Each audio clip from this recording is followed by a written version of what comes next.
disclosure right off the bat, I haven't seen any of the Scientology bits. I do know a fair amount about Scientology, just, gathering that knowledge from other sources, but personally I've never watched her show before, and I believe she's the woman that was on King of Queens, so that was very interesting as well. So without further ado, I just kind of wanted to give a response to that video, the reaction of the overall community, and how we proceed from this point. So first off, just going overall into the episode, it started out definitely showing that the witnesses were going to be shown in a negative light. This might have just been me, but a little bit in my head, I thought, whoa, maybe if we would have started a little lighter, we could have got some, physically in, mentally out, or even mentally in people to open up and watch that episode, get caught at the beginning. But right away, what they come out showing is what appear to be decades-old protests that ex-Jehovah's Witnesses and assumed apostates have been doing, mainly going into the shunning policy and how that was not a loving policy. It dove into the Christian perspective just a wee little bit as it opened there. Myself, I'm agnostic, atheist. I'm not prideful enough to think that I know any better than anybody else, because at the end of the day, none of us have a fucking clue. So here we are. But otherwise, my overall impression of the episode was very positive. I think it's definitely a good thing. I called Bethel earlier after watching it. And was directed, it seemed like it was to a member of the service department, maybe in the Midwest region, because they asked for my locale and then transferred me. So I assumed the gentleman that I spoke to for probably about 15 minutes or so was here in the Midwest with me. So that was very interesting as well. I recorded that call, and I'll make sure to upload it here shortly in another video. Overall, the episode, though, was excellent. They definitely focused an immense amount on disfellowshipping, or if you're not a ex-Jehovah's Witness, the excommunication policy that states that once somebody either decides they don't want to be a Jehovah's Witness anymore, or commits a sin that is, a gross enough sin, to be removed from the congregation and then shunned by everybody, including your family. For me personally, there's a lot of other things that people have went through and are doing activism for. Personally, what hits closest home to me is the disfellowshipping policy. I was disfellowshipped at 18 years old. I have very limited to no contact with my parents and no contact with the rest of my family. I have been blessed with a daughter that is turning 5 just next month. My parents actually did come meet her rather, for the first time just a couple months ago. They went to the zoo before they moved far out of state. So that was kind of interesting. But going back into the episode, I'm sorry I keep running off on a couple tangents here. The people they selected to go into it, I think, did a great job as well. Whether it came to conveying emotion, which several members did incredibly. I didn't think that I would get it all emotional watching it, because I've done so much research. I've engaged in the activism setting, in the disruption setting. I've heard so many stories. But they really did a great job bringing home and making it feel personal for everybody that was watching, I feel like. So even Leah, who knows how much of this was theater, but she got choked up there at the end. So definitely did a good job of driving home what this does to ex-witnesses mentally, emotionally, your overall well-being as a person, and your self-worth as a person, how that is questioned. And unfortunately for some of the members that were speaking, I think Follis was the last name, lost brothers due to suicide because overall of the policies of the organization of Jehovah's Witnesses. I think that having this on a national stage is incredibly positive for us, though. There's a whole lot of ex-Jehovah's Witnesses that I grew up with that aren't really in the activism scene at all, right? They're not going to share anything on Facebook about it. I think part of it is not wanting to act like you're trying to have a pity party, because definitely everybody in the world has went through their own circumstances, their own problems, their own situations.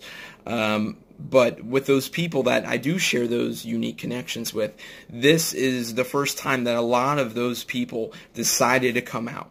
And even if it's something as small as making a post on Facebook or reaching out and getting back in contact with those other people that we grew up with that shared the same experiences, I think is important and definitely creates a path forward for creating that community, which is really what we need. We need a community that is speaking truth to power about the Watchtower and Bible Tract Society of Jehovah's Witnesses. So that was very encouraging to see. The thing is always, hey, how are we going to keep this energy? How are we going to keep people involved? The argument definitely could be made that the same thing happened for me, that I got a little uninvolved for several months there. And to be honest with you, when I went to the memorial, it led to a lot of anxiety. It led to a lot of guilt that, once again, I had to get over and had to let pass. So I'm excited to be making videos again. I hope to do it more regularly. I hope to be calling Bethel more on a regular basis and overall having more of an active role in the XJW discussion, because at the end of the day, we are the only people that are going to change this. Honestly. We're the only people that have that real-life experience with the organization that's going to be able to make those changes. And we all share such a deep connection despite being from different places or even speaking different languages or being from different parts of the world. I noticed Nate Corey, who is an MMA cage fighter, watching him choke up and come to tears, just hearing the experiences of other people close to him and what they went through in the organization, and also, I'm sure, what he went through in the organization, just really shows what damage that at the end of the day, growing up in that environment does. So, I think that more people are realizing that we have something special here, and if we can continuously build on it, we can dismantle the Watchtower and Bible Tract Society that has done so much wrong to so many of us. I think this was just a special episode from my understanding. I don't believe this is going to be a season-long thing or anything like that. It really could be, though, because they touched on what seemed like a lot, but at the end of the day was a very limited amount of what happens within the Jehovah's Witnesses. So the majority of the episode was spent on disfellowshipping and excommunication, which I stated earlier. I definitely agree with that. I think there's going to be more people that have experienced that and want to speak out due to that than anything else. But the blood doctrine was also a focus there near the end of the episode. And I almost wish they would have spent more time on it. Despite the disagreements that I personally have with Lloyd Evans or John Cedars about, I guess, in-your-face activism, disruptive activism, drawing attention to the scene that you're honestly creating at the end of the day, being an ineffective method. Him and I disagree on that viewpoint, but one point that he made that was excellent is at this point the Watchtower and Bible Tract Society has so much blood on their hands from the no blood doctrine.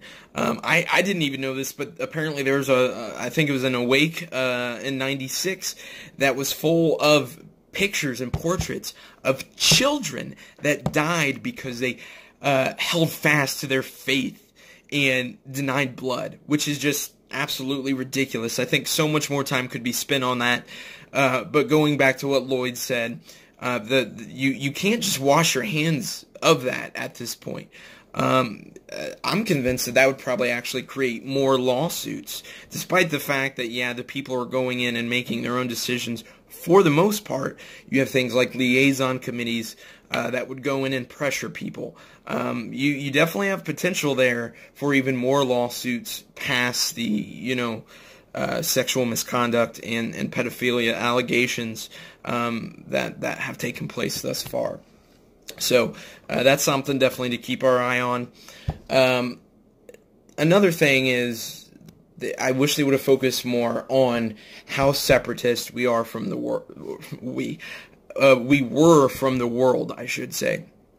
Not being able to hang out with worldly people. They touched on it a little bit, and, maybe it's just one of those things that words will never do it justice until you've lived it, until you look at people around you and view them honestly as less, because they are, I believe there's a quote from a Watchtower used in the article, they're the slaves of corruption from the system of things. So I really hope she does at least another special on it.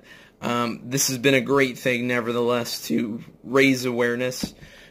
Keep your eye on this channel. I definitely hope to be doing more things in the future, whether it be going cart to cart or, attending meetings, and seeing what fun we can have there. So yeah, if you have any comments or if I got anything wrong, please leave it down in the comment section below. I'll do the best that I can to respond. But from this point, thank you guys for listening to my video. Have a lot more to come, and Midwest VAA out. Thank you.